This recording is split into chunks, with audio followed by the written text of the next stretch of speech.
நேயர்களுக்கு வணக்கம்.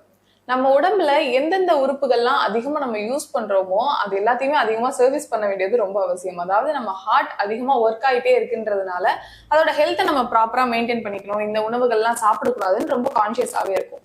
ஆனா நம்ம அதிகமா பயன்படுத்தக்கூடிய ஒரு உறுப்பு அப்படின்றது நம்மளுடைய கால்கள் தான். நிறைய தூரம் நடக்கிறோம், ஒரு நாளைக்கு அவ்வளவு தூரம் நடக்கிறோம், அதுக்கு அவ்வளவு ப்ரெஷர் எல்லாமே கொடுக்குறோம். ஆனா அதை ப்ராப்பரா கவனிக்கிறோமான்னு பார்த்தா அதை வெளியே ஒரு நெயில் பாலிஷ் வைக்கிறது, ஒரு கால் மசாஜ் பண்றது, இந்த மாதிரியான விஷயங்கள் எல்லாம் பண்றோம். பட் உண்மையிலேயே அந்த பாதத்தின் மூலியமா நம்ம உடல் முழுக்க நல்லது கொடுக்க வேண்டிய பல விஷயங்களை பண்ணலாம். ஸோ அதை பத்தி நம்மளுக்கு டீட்டெயிலா எக்ஸ்பிளைன் பண்றதுக்காக ஹெல்த் அட்வைசர் பிரபு அவர்கள் நம்மளோட இணைஞ்சிருக்காங்க. வாங்க அவங்களோட பேசலாம். வணக்கம் சார். சொன்ன மாதிரி இப்ப ரீசெண்டா அந்த பாத குசா தெரப்பி அப்படின்ற ஒரு விஷயத்த பத்தி நான் கேள்விப்பட்டேன். ஸோ அது என்னதுன்னு எங்களுக்கு எக்ஸ்பிளைன் பண்ண முடியுமா? பாத குசா தெரப்பின்றது வந்து பாத்தீங்கன்னா பாதத்தை அடிப்படையா வச்சு பண்ணக்கூடிய ஒரு தெரப்பில வரும். இது வந்து நிறைய இடத்துல வந்து ஃபுட் ரெஃப்ளெக்ஸாலஜி அந்த மாதிரிலாம் வந்து அப்படி எடுத்துட்டு போறாங்க. ஃபுட் ரெஃப்ளெக்ஸாலஜி வேற, பாத குசா தெரப்பின்றதே வேற. பாத குசா தெரப்பினா என்ன அப்படின்னு பாத்தீங்கன்னா, இது ஃபர்ஸ்ட் எங்க இருந்து வந்தது அப்படின்னு பாத்தீங்கன்னா திபெத்ல இருந்து இங்க வந்ததா வந்து எல்லாருமே சொல்றாங்க. ஆனா முத வந்து இதோட டீடைல்ஸ் எல்லாமே போனது பாத்தீங்கன்னா இங்க நம்ம தமிழ்நாட்டுல இருந்து தான் போயிருக்கு. நீங்க நிறைய பழைய சித்தர்களுடைய புக்ஸ் அதெல்லாம் நீங்க படிச்சீங்கனாலே நம்ம பாதத்தை பத்தி அவங்க ரொம்ப இம்பார்ட்டன்ஸ் கொடுத்து பண்ணியிருக்காங்க. அவங்க என்ன சொல்றாங்கன்னா உங்களுடைய எல்லா நாடி நரம்புகளும் உங்களுடைய பாதத்துல வந்து முடியுது அப்படின்றத சொல்றாங்க. அந்த பாதத்துல நம்ம என்ன பண்ணலாம்னு பாத்தீங்கன்னா, இப்ப நீங்க ஒரு ஸ்கேன்லாம் பண்ண போறீங்க அப்படின்னா உங்களுக்கு ஒரு ப்ராப்ளம் இருக்கு. ஒரு ப்ராப்ளம் இருந்துட்டு அவங்க போயிட்டு ஒரு ஸ்கேனோ இல்லை எக்ஸ்ரேதோ எடுக்கிறாங்க அப்படின்னா அது ஒரு 30 அந்த மாதிரி பர்சன்டேஜ் மேலே அஃபெக்ட் ஆனாதான் உங்களுக்கு அந்த ஸ்கேன் மிஷின்ல தெரியும் எல்லாமே இருக்கும். பட் உங்க கால் என்ன பண்ணும் அப்படின்னா உங்களுக்கு வரப்போற பிரச்சனையும் இப்ப இருக்கக்கூடிய பிரச்சனையும் ரொம்ப அக்யூரேட்டா காட்டும். அந்த நரம்புகள் முடிச்சிருக்கிறதுனால அதை எப்படி கண்டுபிடிப்பீங்க அப்படின்னா, அதுல வந்து சில நரம்பு முடிச்சுகள் உள்ள வந்து ஒரு 3 டைப் ஆஃப் நரம்பு முடிச்சுகளை நம்ம அதுல பார்க்க முடியும். அதை பார்த்துட்டு அதை நீங்க டயக்னோஸ் பண்ணா இவருக்கு எந்த ஆர்கன்னால இந்த ப்ராப்ளம் வந்ததுன்றத நம்ம ரூட் காஸ் பண்ணி ஈஸியா கண்டுபிடிச்சிடலாம். ஓகே, அப்ப பாதத்திலேயே எல்லா விஷயங்களும் நம்ம கண்டுபிடிக்கணும். கண்டிப்பா நீங்க பாதத்தை பார்த்து எல்லாமே கண்டுபிடிச்சிடலாம். இப்ப நீங்க வந்து இந்த தரவு இங்க இருந்து போனதுக்கு ஏதாவது ஒரு ப்ரூஃப் இருக்கா அப்படின்னு பாத்தீங்கன்னா, நீங்க இன்னைக்கு கோவில் போறோம் இல்லைங்களா, கோவிலோட கோபுரம் இருக்கு பாருங்க, என்ட்ரன்ஸ் ஆகிற கோபுரம், அதுவே பாத்தீங்கன்னா உங்களுக்கு பாதத்தோட ஷேப்ல தான் இருக்கும். அது வழியா தான் நீங்க உள்ளே போக முடியும். அப்போ ஒரு மனுஷனுக்கு நீங்க மனுஷனோட உள்ளுக்குள்ள போய் நீங்க அவனை பத்தி தெரிஞ்சுக்கணும், உங்களை பத்தி உங்களுக்கு என்ன ப்ராப்ளம் இருக்கு, உங்களோட லைஃப் ஸ்டைல் எப்படி இருக்கு, இதெல்லாம் நீங்க பார்க்கணும் அப்படின்னா உங்க பாதத்தை பார்த்து ஈஸியா வந்து கண்டுபிடிச்சிடலாம். இதை நீங்களே கண்டுபிடிச்சிக்கலாம். உங்களுக்கு என்ன அந்த ப்ராப்ளம் வரும், இப்ப இருக்கு, அதை எப்படி சரி பண்ணணும் அப்படின்றதெல்லாம் நீங்களே கண்டுபிடிச்சிக்கலாம். ஓகே, ஆனா சொன்ன மாதிரி நம்ம பாதத்தை பெருசா நம்ம பார்க்கவே மாட்டோம். ஃபேஸ்ல பிம்பிள் வந்தா ஒருவேளை இந்த இஷ்யூ இருக்குமோ அப்படின்னு சொல்லுவோம். வயிறு வலிச்சதுன்னா இல்ல ஹேர் லாஸ் ஆகுதான்னு நம்ம ஃபுல்லா உடம்பெல்லாம் பார்ப்போம். பாதத்தை பெரும்பான்மையா யாருமே பார்த்தது கிடையாது இல்லையா? ஸோ பாதத்துல இந்த மாதிரி விஷயங்கள்லாம் உங்களுக்கு வந்தது அப்படின்னா இந்த பிரச்சனை உங்க உடம்புல இருக்கலாம்னு ஏதாவது இருக்கா? 1-2 சொல்ல முடியுமா? ஆமா, இப்ப நீங்க வந்துட்டு உதாரணத்துக்கு எனக்கு வந்து இப்போ ஒரு கேஸ்ட்ரிக் இஷ்யூ இருக்கு அப்படின்னு யாராவது சொல்றாங்க அப்படின்னா அவங்களுடைய கால் பாதத்தை வந்து எடுத்து பார்த்தீங்கன்னா, இப்போ கேஸ்ட்ரிக் இஷ்யூ நிறைய ப்ராப்ளத்தினால வரும். லிவர் இஷ்யூனால வரலாம், இல்லை வயிறுலேயே வந்து அல்சர் இருக்கலாம், அவங்களுடைய குடல்ல வந்து ஏதாவது புண்ணு அந்த மாதிரியான அல்சர் இருந்து அதில் ஃபுட்டு சாப்பிடும்போது அதில் பட்டுதுன்னா கேஸ் ப்ரொடியூஸ் ஆகிடும். அந்த மாதிரிலாம் இருக்கலாம். இது எதனால இவருக்கு வந்து கேஸ் அதிகமாகிட்டே இருக்கு, சாப்பாடு சரியாக ஜீரணமாகாமல் இருக்கலாம், அதனாலையும் பயங்கரமான கேஸ் ஃபார்ம் ஆகும். அப்போ எங்கே கேஸ் ஃபார்ம் ஆகுது, எந்த ஆர்கன் இதுக்கு காரணம் அப்படின்னு பார்த்தீங்கன்னா, நீங்கள் போயிட்டு இப்போ ஒரு எக்ஸாம்பிள் சொல்லணும் அப்படின்னா லங்ஸில் ஒரு ப்ராப்ளம் இருக்குன்னு வச்சுக்கோங்க, உங்களுக்கு சரியாக சுவாசம் நடக்காது, அப்போயும் உங்களுக்கு டைஜஷன் ப்ராப்ளம் வந்து கேஸ் ஃபார்ம் ஆகிடும்.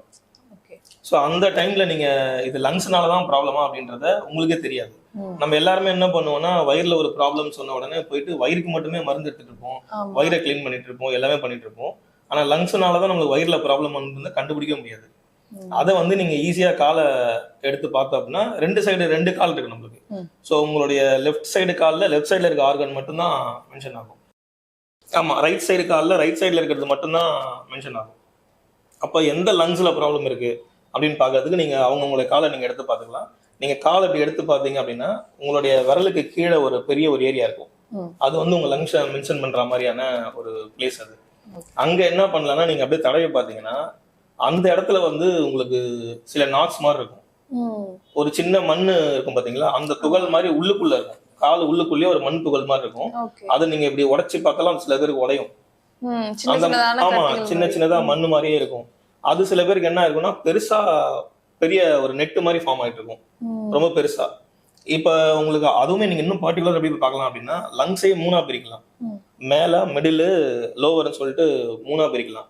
இதுல இவருக்கு எங்க இருக்கு ப்ராப்ளம், மிடில்ல இருக்குதா இல்ல லோவர்ல இருக்கா அப்படின்னு பார்க்கலாம். லோவர்ல இப்ப நீங்க அந்த நம்ம தெரப்பி கொடுக்கும்போது பாத்தீங்கன்னா, லோவர் லங்ஸ்ல ப்ராப்ளம் வந்ததுன்னா அவருக்கு வந்து காரம் ரொம்ப பிடிச்ச நபராகவே இருப்பாரு. காரம் தான் அதிகமா சாப்பிடுவாரு. நான் பழச மறக்க மாட்டேன் அப்படின்ற மாதிரி நபரா இருப்பாரு. அது எல்லாமே உங்களுக்கு காலில் காட்டிடும். இதோட மென்டல் சிம்டம்ஸ் முத கொண்டு காலில் உங்களுக்கு காட்ட ஆரம்பிச்சிடும். ஓகே, இப்ப இவ்ளோ ஸ்பெசிஃபிக்கா நம்மளுடைய கால்ல எல்லாமே நமக்கு தெரிய வருது. அதுவும் நீங்க சொல்ற மாதிரி லங்ஸ்ன்னு எடுத்துக்கிட்டோம்னா அதுல மிடில் அண்ட் லோன்ற மாதிரி எல்லாமே காட்டுது. உண்மையா இப்ப காலை வந்து பாத்தீங்கன்னா யாராவது நமக்கு பிடிச்சி விட்டாங்கனாலே ரொம்ப ரிலாக்ஸேஷனா இருக்கும், அப்படியே ஃபீல் பண்ணுவோம். அதுல நிறைய பேர் சொல்றது என்னன்னா, இங்க இப்படி மசாஜ் பண்ணோம் அப்படின்னாலே நமக்கு இந்த பிரச்சனை சரியாகும் அப்படின்லாம் சொல்றாங்க இல்லையா? இப்ப கால்ல மசாஜ் பண்ணும்போது உங்களுக்கு இந்த தலையில இருக்க பிரச்சனை சரியாகலாம், இல்ல லங்ஸ் சரியாகலாம்னு, அதெல்லாம் உண்மைதானா? ஆமா, நீங்க நிறைய நம்ம பேச்சு வழக்குல ஒரு சில வார்த்தைகள்லாம் இருக்கும். என்னன்னு பாத்தீங்கன்னா, நீங்க காலை தொட்டீங்கனாலே அவங்க மனசை தொடுறதுக்கான சமம். அதனாலதான் நீங்க பாத்தீங்கன்னா, ஏதாவது ஒருத்தர் வந்து நம்ம காலை பூச்சி அழுதுனா மட்டும் நமக்கு அது ரொம்ப காலில் விழுந்துட்டா நமக்கு வந்து ரொம்ப விஷயம் பார்த்து ரொம்ப பாவம் பார்ப்போம். உடனே அவங்களுக்கு பண்ணணும்னு உங்க மனசு இறங்கிடும். புரியுதுங்களா? அப்ப காலை தொட்டீங்க அப்படின்னாலே உங்க மனசை டச் பண்ணதுக்கான சமம் இல்லைங்களா? அப்ப உங்க மனசு, நம்ம வந்து மனசு உள்ள இருக்கு, வெளில பார்க்க முடியாது. மனசை நீங்க வெளியே பார்க்கறதுக்கு ரொம்ப ரொம்ப எக்ஸாக்டா பார்க்கணும் அப்படின்னா உங்க காலை பார்த்தாலே உங்களுக்கு எல்லாமே தெரிஞ்சிடும். ஓகே, அப்ப மனசுக்கு பிடிச்சவங்களோட காலை அடிக்கடி பிடிச்சி விடுறதுக்கு ஏதாவது காரணம் இருக்குமா? கண்டிப்பா. அதான் நான் சொன்னேன் இல்லைங்களா, நீங்க காலை தொட்டீங்கனாலே மனசு தொடலாம்னு சொன்னேன் இல்லைங்களா. காலை வந்து அந்த அளவுக்கு பராமரிக்கிறது ரொம்ப முக்கியம். அதை பத்தி எனக்கு யாருக்கும் அந்த அளவுக்கு அவேர்னஸ் இல்லை. ஓகே, இப்போ நம்ம அந்த பாதகுசா தெரப்பி எடுத்துக்கிட்டோம் அப்படின்னா, எனக்கு ஆல்ரெடி ஏதோ ஒரு பிரச்சனை இருக்கு அப்படின்னா தான் இந்த எடுத்துக்கணுமா, இல்ல நிறைய பேர் ரிலாக்ஸேஷனுக்காக எல்லாம் போறாங்க இல்லையா, அந்த மசாஜ் அந்த மாதிரி, ஸோ அதுவும் இதுவும் ஒண்ணுதானா, இல்ல எனக்கு பிரச்சனை இல்லைனாலுமே இதை நான் எடுத்துக்கலாமா? இல்ல, இது இவங்க தான் எடுத்துக்கணும் அவங்க தான் எடுக்கணும்லாம் இல்லை, எல்லாருமே எடுத்துக்கலாம். இது வந்து நான் முன்னாடியே சொன்ன மாதிரி உங்களுக்கு வந்து இது ஒரு ஸ்கேன் மாதிரிலாம் சொன்ன பாருங்க. உங்களுக்கு காலில் ஒரு இடத்துல ஒரு இஷ்யூ காட்டுது, அந்த ப்ராப்ளம் உங்களுக்கு இல்லை அப்படின்னா கண்டிப்பா ஃபியூச்சர்ல அந்த ப்ராப்ளம் வரும். அப்ப நம்ம எல்லாருக்குமே ஒரு ஹியூமன் பீயிங்னா ப்ராப்ளம் வரும் தானே. இன்னைக்கு நீங்க ஹெல்த்தியா இருக்கலாம், பட் உங்களோட ஃபியூச்சர்ல எப்படி இருக்கும் அப்படின்னு நம்ம சொல்ல முடியாது இல்லையா. இப்ப எனக்கு எந்த பிரச்சனையும் இல்லைங்க, நான் ஹெல்த்தியா தான் இருக்கேன், பட் என்னோட ஹெல்த்தை வந்து கொஞ்சம் நான் பார்த்துக்கணும், இது அப்படியே கண்டினியூ ஆகணும் அப்படின்னா நீங்க மந்த்லி ஒன்ஸாவது வந்து இதை பண்றது வந்து ரொம்ப ரொம்ப ஹெல்ப்ஃபுல்லா இருக்கும். ப்ராப்ளம் இருக்கிறவங்க எடுக்கும் போது பாத்தீங்கன்னா கூடுதலான விஷயத்தை நம்ம பார்த்துக்கலாம். ஓகே, குறிப்பிட்டு இந்த பிரச்சனைகள் இருக்கிறவங்க இந்த பாதகுசா தெரப்பி எடுத்துக்க வேண்டியது அவசியம்னு ஏதாவது இருக்கா? ஹெல்த் கண்டிஷன்ஸ் இல்ல, எல்லா ஹெல்த் கண்டிஷன்ஸ்க்குமே இது வந்து அப்ளை ஆகும். ஆமா, எல்லா ஹெல்த் கண்டிஷனுக்குமே இது வந்து அப்ளை ஆகும். ஏன்னா நீங்க எப்படி பார்த்தாலும் எந்த மருத்துவ முறையை பார்த்தாலும் அந்த ராஜ உறுப்புகளை சம்பந்தப்பட்டு மட்டும்தான் இருக்கு. அதுல இருக்கக்கூடிய கழிவுகளை நீக்கணும், அதுதான் மருத்துவமாவே நம்ம பண்ணிட்டு இருக்கோம். அப்படி பார்க்கும்போது மருந்து இல்லாம, நிறைய உள்ளுக்கு மருந்து சாப்பிட்டு அதோட பக்க விளைவுலாம் இல்லாம இதுலயே வந்து நம்ம ரொம்ப ஈஸியா அந்த ஆர்கனை வந்து ஸ்டிமுலேட் பண்ணலாம், அதோட டாக்ஸின்ஸ் எல்லாம் வெளியே தள்ளுற மாதிரி பார்க்கலாம். ரொம்ப குறிப்பா பார்க்கணும் அப்படின்னா வயிறை வந்து ரொம்ப அழகா இது கிளீன் பண்ணி கொடுத்துரும் இந்த தெரப்பி. நிறைய பேருக்கு பார்த்துருக்கோம், கான்ஸ்டிபேஷன் இத்தனை நாளா இருக்கு, அத்தனை நாளா இருக்கு, வரமாட்டேங்குது, போனாலும் அந்த சாட்டிஸ்ஃபை ஆக மாட்டேங்குது எனக்கு அப்படிலாம் சொல்லுவாங்க. அப்ப நீங்க வந்து நம்ம அந்த காலில் சொன்ன மாதிரியான வயிறு பகுதியில் தொட்டு பார்த்தீங்க அப்படின்னா அங்க அந்த கிறிஸ்டல், நெட்டு, நாட்டுன்ற மாதிரியான டிஃபரன்ஸை நீங்க பார்க்க முடியும். அதை நீங்க வந்துட்டு அங்க தெரப்பியை கொஞ்சம் கொடுத்து பண்ணும்போது பாத்தீங்கன்னா அவங்களுக்கு வந்து இந்த தெரப்பில இன்னொரு ஸ்பெஷல் என்னன்னு பாத்தீங்கன்னா, இப்ப இந்த தெரப்பி கொடுக்கும்போது நாங்க ஐடென்டிஃபை பண்ணி உங்களுக்கு இந்த ப்ராப்ளம்லாம் இருக்குன்னு சொல்லணும்னு அவசியம் இல்லை. நாங்க பண்ணும்போது பண்றவங்களே தெரிஞ்சுப்பாங்க எங்களுக்கு இந்த ப்ராப்ளம் இருக்கு அப்படின்ட்டு. ஓகே சார், சொன்ன மாதிரி நிறைய விஷயங்கள் டிஸ்கஸ் பண்ணியிருக்கோம், நிறைய புது விஷயங்களை லேர்ன் பண்ணியிருக்கோம்.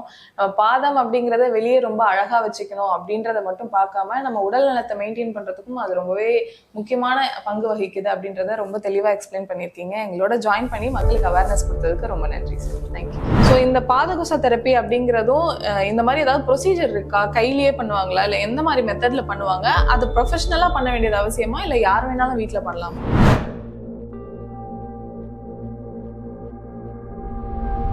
இல்லை, இதுக்குன்னு ப்ரொஃபஷனலாக ட்ரைனிங் பண்ணவங்க மட்டும்தான் இந்த தெரப்பியை பண்ண முடியும். ஏன் அப்படின்னா ஒரு ஆர்கனை ஸ்டிமுலேட் பண்ணுறதுக்குன்னு பர்டிகுலர் திங்ஸ்